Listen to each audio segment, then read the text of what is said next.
I'm Mary. Today I invited Tonka, an instructional designer supporting our undergraduate online courses, to answer some of my questions about how an online course at SUNY Empire State College works. Empire State College has a significant online presence. We've been offering online courses for a long time. In fact, we offered our first online courses in the early 1990s. What I have questions about is the mechanics of the course. How do we develop online courses? And what experience does a student have in an online course? So Tonka, how are online courses created? Hi, Mary and everyone. Our courses are a product of a teamwork. On the team that usually develops courses, we have a faculty member responsible for the course. We have a course developer. We also have instructional designer. And many times we collaborate with educational technologists, librarians, accessibility professionals, and whoever else is necessary to create the best course for that particular subject. We use what we call a master model course division process, and that means that the team I just mentioned develops a course that is stabilized for copyright, stabilized for accessibility, stabilized for content, and that master version of the course is then copied into individual instructors' sections. The instructors then can and will personalize their own sections. We also have some other courses where the master model is not used, but majority of our courses are using that master model. So what it means when I say we stabilize the content, it means, for example, that if we are working on a tax law in business, so we know that tax law changes every year. So we make sure that the course developer and whoever is the subject matter expert in that area, that we edit the course every year, because if the laws change every year, then we have to make sure that our courses are current. Also, our courses are instructional designers and the rest of the team look at the course also from the accessibility standpoint, because we want to make sure that our courses are accessible to all our students, not only to students who can see, not only to students who can see and hear, but to all of our students. So what that means is we look at any kind of media if we have in the course, if we have a student who is blind, is the student going to be able to benefit from those materials? If we have a student who is deaf, do we have any captions for the video? So there is a lot of moving parts that comes into play when we design a course. After we are done with the course, we do what we call quality matters review. What that means is there are quality matters standards for online courses in higher education. And the quality matter standards, the quality matter rubric says the course should have this and this components. The course's objectives should be aligned with the course activities and the course materials.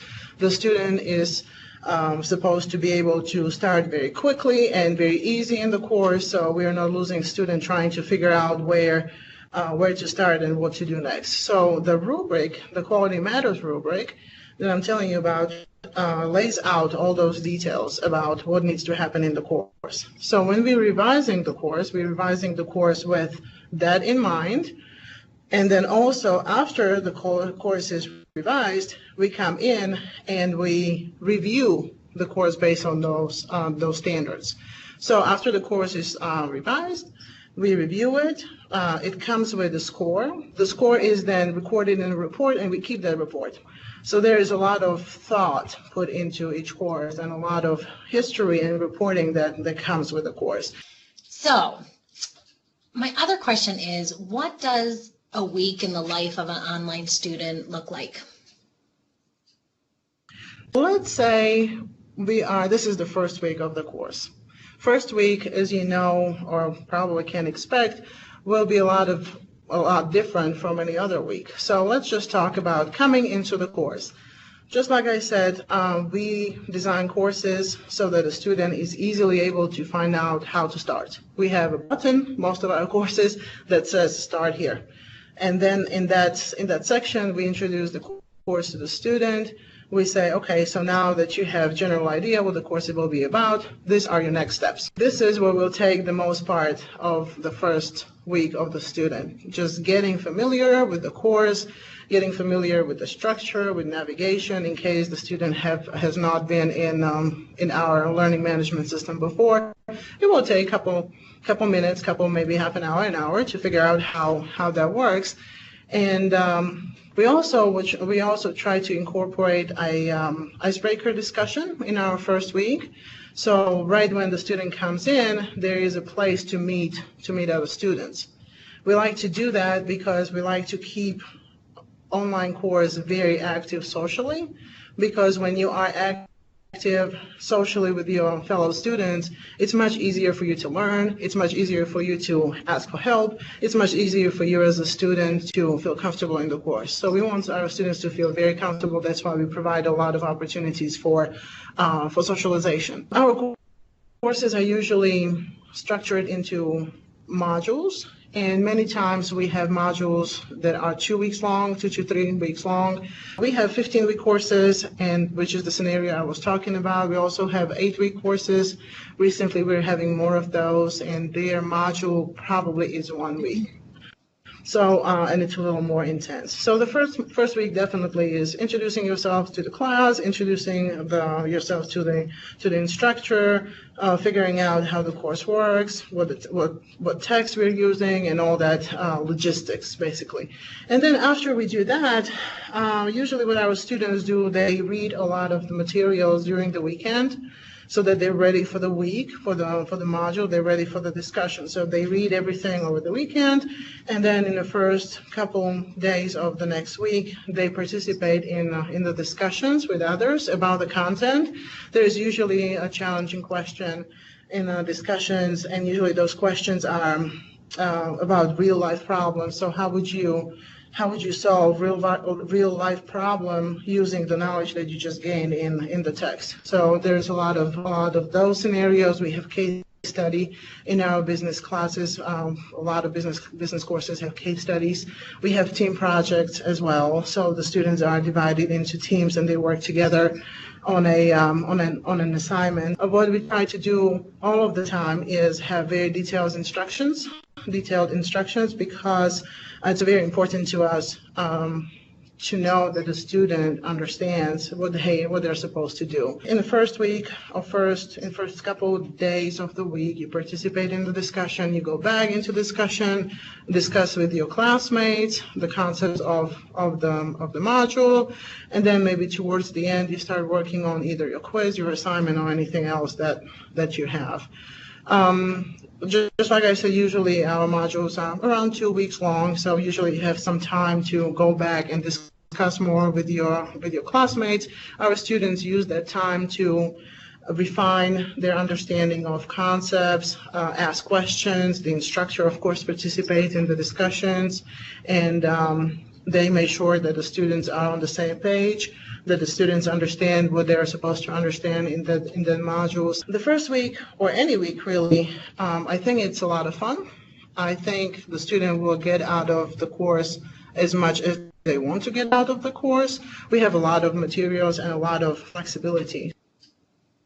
How do math and science online classes work? Because I'm thinking about the labs. How do you do a lab online?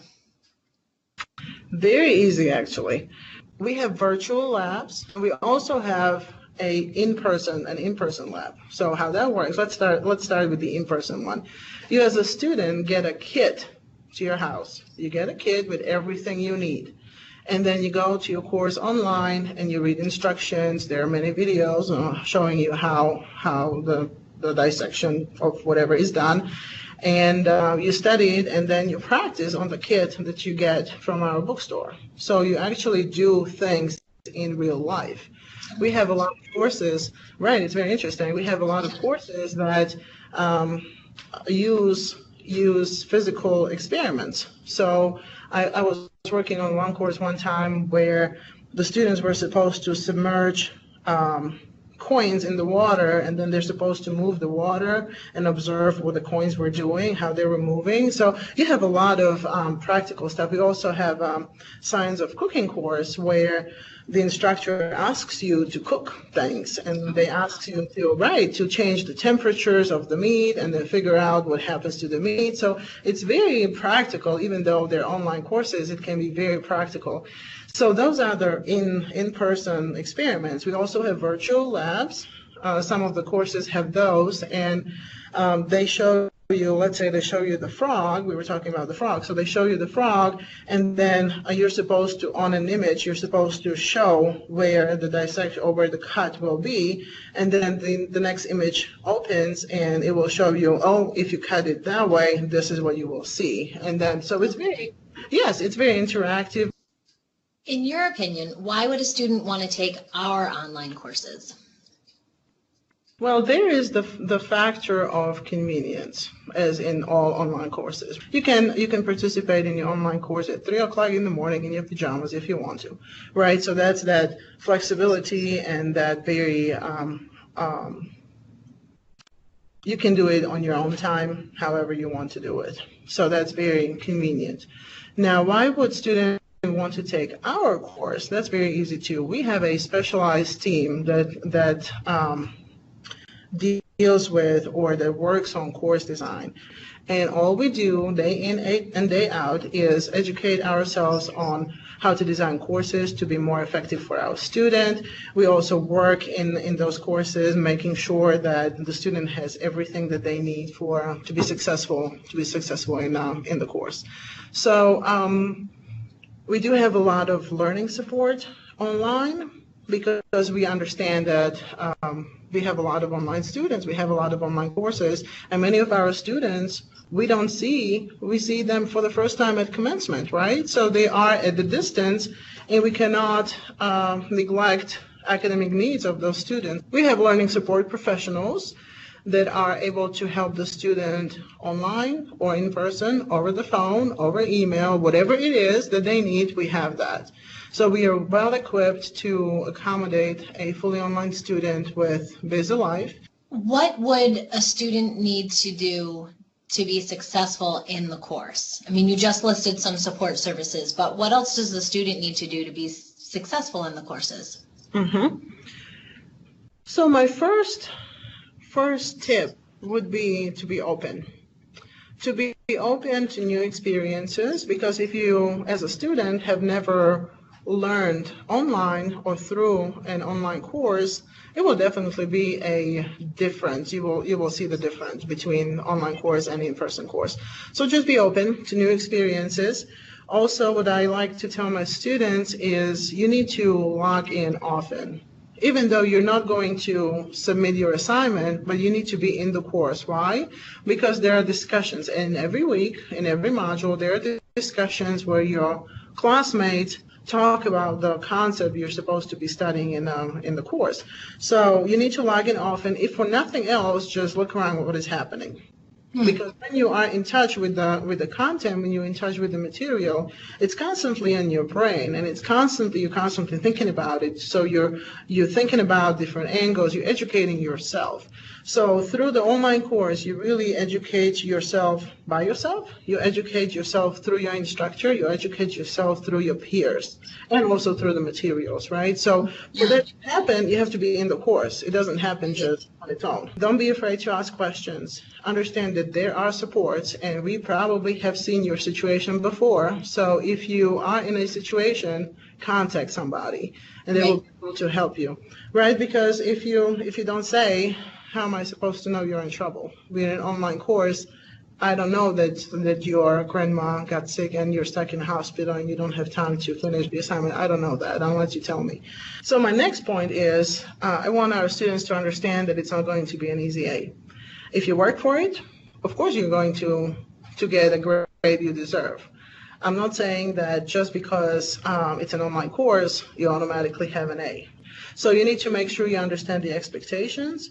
There's also expectation on your time as a student. So you have to understand that if you have full life already, signing yourself up for 10 courses in one term is crazy. You're not going to be able to do it, right? So be very realistic. And if an instructor tells you it will take you 10 hours a week to complete successfully this course, believe them, it will take you 10 hours a week. So a question students might have is, do they have to be online at a certain time to have those discussions? And then do they need Skype? First of all, our courses most of our courses are asynchronous online courses, right? So what that means is the student can participate in the course and they don't have to be at certain place at a certain time. You're not required, as a default, you're not required to be anywhere at a certain time, and if you are, you will definitely know about it before it's too late. So you have a choice, but our standard courses, no. You are working on your own time. You're working whatever you feel you're safe, you're secure to work, and it's just recorded in the course asynchronously. So no, it's very convenient. Great, thanks. If a student has never taken an online course and they're getting ready for their first class or their first semester, what should they do to prepare themselves? First of all, they need to have technology. This is an online course, so they need to have a device to be able to access the course. Make sure you read everything that comes your way from the school, because we do send a lot of information that is great. We do send a lot of resources up front, so make sure you read everything that comes your way. Also, we have a introduction to our learning management system training, or more of a learning opportunity. You can take that. If you think that you're rusty on technology and you don't really know how to do that online thing, we have resources for you. And also make sure you prepare your family, if you have family, that, okay, on Saturdays from 5 o'clock in the afternoon to 8 or whatever, I will be doing this, and I would like no interruptions if it's possible. So make sure your life is in order where you are able to participate in an online course. And outside of that, everything really is in the course. All the instructions are there for you. So make sure you're open, make sure you have your device ready, make sure you're able to get on internet somewhere, somehow, and make sure you have time, because you will need it. Just like for everything else, you will need time. Thank you. Oh, absolutely, my pleasure. I think that really covers a lot of what the experience of an online student and an online course would be. So I appreciate it. Great. Thank you very much, Mary.